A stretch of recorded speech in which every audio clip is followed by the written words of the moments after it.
Hello everyone! After seeing Spider-Man Far From Home, I decided it was time to have another ranking of my favorite Spider-Man films, going from Spider-Man in 2002 all the way to the latest film. Here we go.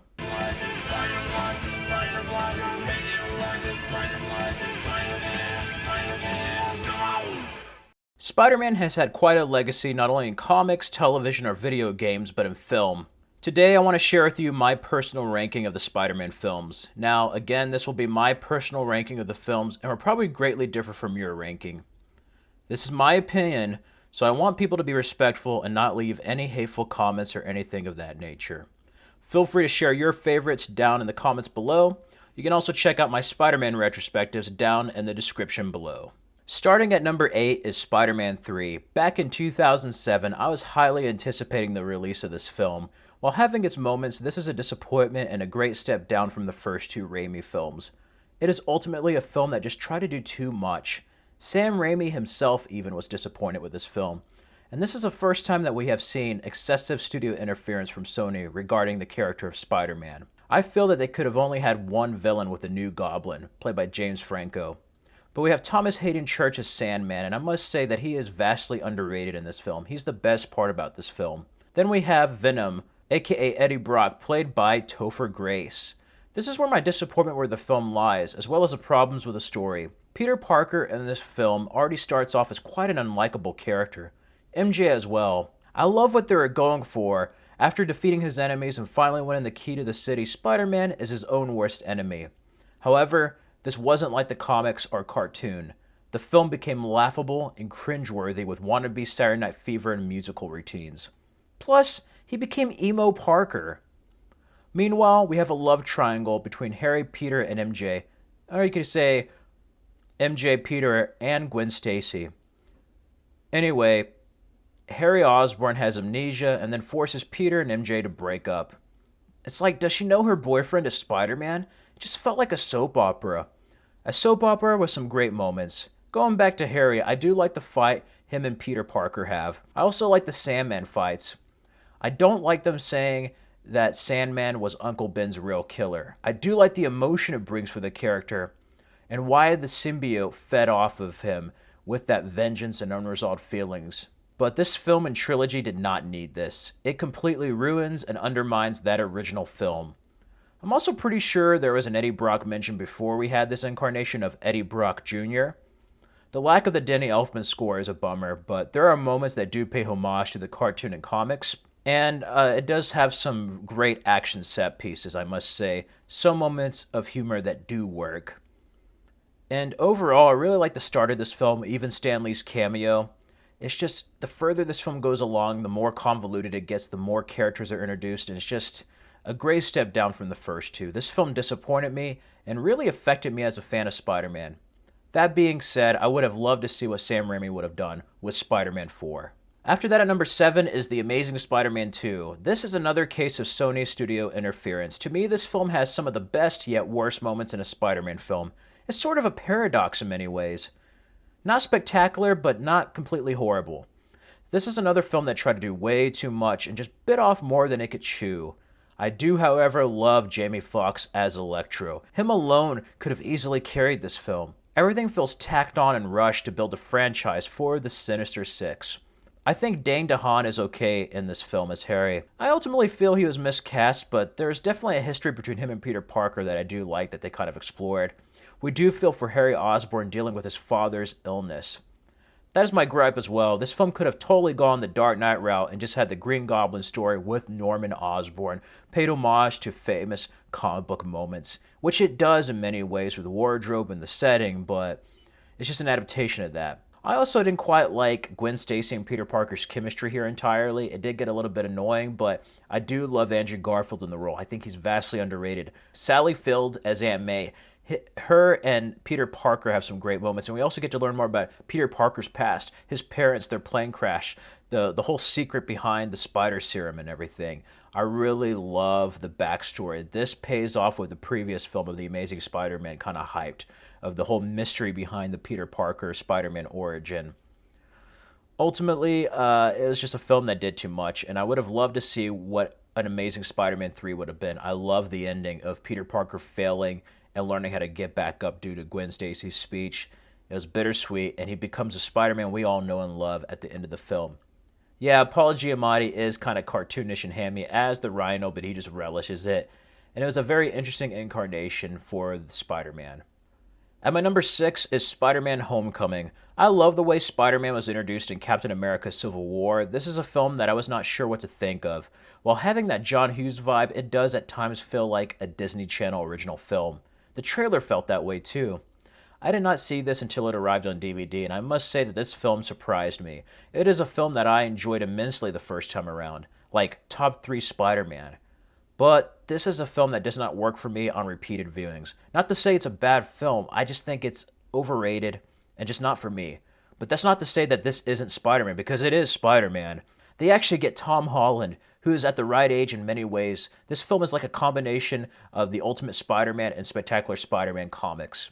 Besides the humor and characterization of Flash Thompson, the only thing that bugs me about this film is that Iron Man has to save Peter Parker's ass. Like, I know he is a hero and that he's learning. There's even a brilliant quote of like, it's not the suit that makes the man, it's the man that makes the suit. If you're nothing without the suit, then you don't deserve it. I love those themes. Michael Keaton is terrific as the Vulture. His motivations are clear from the get-go, and I love how they handle that reveal. And that scene in the car is just masterful. The green light shining, and he says, "Good old Spider-Man." I really love the direction they took with the Vulture. However, I did not think they needed 2 shockers. That being said, besides a homemade suit and stuff in the Stark suit and his capabilities, I think what really bummed this film down for me is that Peter Parker is a brilliant mind, a scientific mind in the comics and previous incarnations. And I feel like they dumbed down the character and added way too many gadgets. Gadgets that Iron Man came up with and not Peter Parker. That ferry scene was really cool, but then again, Iron Man saved the day. Overall, this is a good stepping stone for a franchise with Tom Holland. I just didn't think it was the best Spider-Man movie. But there are some great moments with that final plane chase, the Washington Monument, so many scenes that feel very much like that 60s Spider-Man. And they even have the little webs under his arms for gliding. That was cool. Overall, Spider-Man Homecoming, while it may not be my favorite, I still think it's among one of the best Spider-Man films made. After that, at number 5 is The Amazing Spider-Man. This is Andrew Garfield's first turn as Spider-Man, and when this was announced, I was so upset that they weren't going to make a Spider-Man 4. I'm like, this is too soon for a reboot. I saw this for free, had some tickets, took my nephews, and you know what? This film actually surprised me. Peter Parker was a likable character. Maybe too cool for school, but he's a very different incarnation, you know. This is very much the Ultimate Spider-Man run of Peter Parker. I love the chemistry with Gwen Stacy, played by Emma Stone. Dennis Leary as Captain Stacy. Perfect casting, just like the comics. And you have Rhys Ifans as the Lizard. This does what every good Spider-Man film does, having only one antagonist, and it really added to the movie just having one villain. I would have loved to see what they would have done with the other Dr. Connors if he became the Lizard, but this was a good movie. The only thing that really let this down for me, despite the kind of dark, gritty, Christopher Nolan-esque tone, is the fact that it was a reboot. It had to go through the origin story again. That being said, I love Martin Sheen as Uncle Ben. Sally Field is great as Aunt May. And overall, this film did a lot right. It was a step up from Spider-Man 3. It really made a more simple story. He's in high school. And I like how he has to come up with a Spider-Man suit and everything, and the web cartridges. You know, he's a brilliant mind, so he invents a lot of stuff, and it was very homemade. I also love the POV sequences for the spider swinging. In many ways, this is like the video game generation for Spider-Man. And I love the story. It has some cool nods. Stan Lee's cameo is one of my favorite Spider-Man Stan Lee cameos in the library. The fighting, that cranes. Yeah, I love that final part with the crane, but also there's a really kind of silly moment where they get a whole bunch of cranes, see Thomas Howell's there, and Spider-Man has to swing across with an injured leg. This movie has its flaws, but I think it's among one of the better Spider-Man films. And to me, after repeated viewings of Homecoming, I personally enjoy this more than Spider-Man Homecoming and the other Spider-Man movies. It's not the best, but it's just one that I enjoy personally when I watch it. And I love that ending. Of course, this was really primed for 3D, and you could tell it was a little gimmicky, but I liked it. The Amazing Spider-Man proved once more that Spider-Man can be amazing. Speaking of Amazing Spider-Mans, at number 4 is Spider-Man Far From Home. This sequel rocked. The first half was a bit slow. The second half really gets the ball rolling, and I love Jake Gyllenhaal as Mysterio. He is superb. I love the way they handle the character. Tom Holland continues to grow. We've seen him progress from Civil War, Infinity War, Endgame, Homecoming, to this film. And in this film, he really starts to make the role his own. He's a brilliant Peter Parker. Iron Man's dead, so there's no Iron Man. You have Nick Fury from S.H.I.E.L.D., but this really relies on Peter Parker's wits and his mental skills. And I love that because he's starting to feel more like the Peter Parker from the comics. Well, also, we all know Peter Parker just cannot get a break. He wants to have his own life. He wants a vacation. But no, when the world's in danger, they need Spider-Man, and he can't have what he wants all the time. So it follows the best movies and comics of Peter Parker just never getting a break. The world's always beating him up. And I love that. That whole twist. I was worried with the multiverse. They still could do like a Madam Web Into the Spider-Verse scenario, but like, I was worried about the multiverse and the creatures. I love the homage to Sandman and Hydra Man. There may be a real Hydra Man out there, but I love that it was all a hoax. Mysterio's background, Quentin Beck was just genius, how they tied it into Iron Man. That final fight was amazing. I also love how they handled Zendaya as MJ. You know, it's Michelle James, it's not Mary Jane Watson, but they're really beginning to have their own chemistry here. You see them have feelings. The only thing is, I didn't really quite get that they had feelings for each other in the previous movie. It's kind of like going from Ant-Man to Ant-Man and the Wasp. That being said, this was a blast, and this is among one of the best Spider-Man films, one of my favorites. I love the upgraded suit, the whole homage to Iron Man with Back in Black. I love that. The stealth suit gave me some Spider-Man Noir vibes. Yeah, this movie just rocked, and again, this proves once again that Spider-Man can not only be amazing, but he can be spectacular as well. Tom Holland might be the ultimate Spider-Man for the future. Above that at number 3 now is Spider-Man Into the Spider-Verse.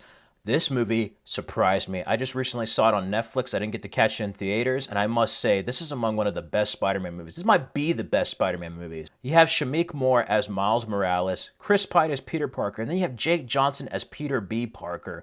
And then you have Haley Steinfeld as Gwen Stacy. I was surprised what they did with Peter Parker. They killed him off. But you know what? It's a Spider-Verse. A very big thing, a very big deal from the Ultimate Spider-Man comics and Marvel comics recently. I really hope for a sequel. Again, a movie explores Madam Web and go all shattered dimensions. Nicolas Cage as Norris Spider-Man. You have Spider-Pig, which again proves that The Simpsons in many ways has the power of foresight. I love the different incarnations. I love the story. Miles Morales is done very well. I think the best incarnations of Miles Morales besides the comics have been in the cartoon and the PS4 video game. I love how they handle him. Mahershala Ali as his uncle. You find out he's the Prowler. Oh my God. Kingpin as a villain. You have Liev Schreiber as the Kingpin. I love this. I love the tone of this. This feels like a good Spider-Man movie. It feels like it's straight from the page. It pays homage to the comics. I love this movie. This is a must-see for any fan of Spider-Man. Like, seriously, this movie was a blast. Had a great lesson of, like, being a hero. But not only that, you don't have to be special. Anybody can wear the mask. Anybody can be the hero if they rise to the occasion. And I just love that element of the story. And also Peter Parker, or at least Peter B. Parker, his tragedy of losing Aunt May, wonderfully played by Lily Tomlin, and then him getting divorced from MJ, and kind of like going through a lesson of loss and redemption almost. He's very out of shape. I just love that element. It's a Peter Parker that, again, doesn't have a break, but also has to go over some of his flaws and obstacles. He's a middle-aged Peter Parker. And then you have this young kid who takes up the mantle of Peter Parker. I like Miles Morales and Gwen Stacy there. That was some great stuff. The scene with the hair was just fantastic. Some funny scenes in this movie that are just wonderful. And yeah, this movie just rocked from beginning to end. This is one of my favorite Spider-Man movies. I hope we get a sequel. And if you haven't checked it out, read some of the Spider-Verse comics and check out this film. This is a must-see. However, there are 2 more films that are still my favorites. At number 2 is Spider-Man, the film that started it all from 2002. This film has actually aged quite a bit since its initial release, but it still is a solid origin story. Tobey Maguire makes the film as Peter Parker / Spider-Man, and I think William Dafoe is great as the Green Goblin. You know, you have that wonderful scene on the phone where he's just like, "Can Spider-Man come out and play?" I love that. James Franco as Harry Osborn, and they have Kirsten Dunst as MJ, and she actually has her red hair here. I love all the high school stuff. Sure, they're a bit old, but I like the stuff with Flash Thompson. And then you have the wonderful Cliff Robertson as Uncle Ben with Rosemary Harris as Aunt May. This is straight from the comics of the 60s onto film, and Sam Raimi, you could tell, is a passionate fan of Spider-Man.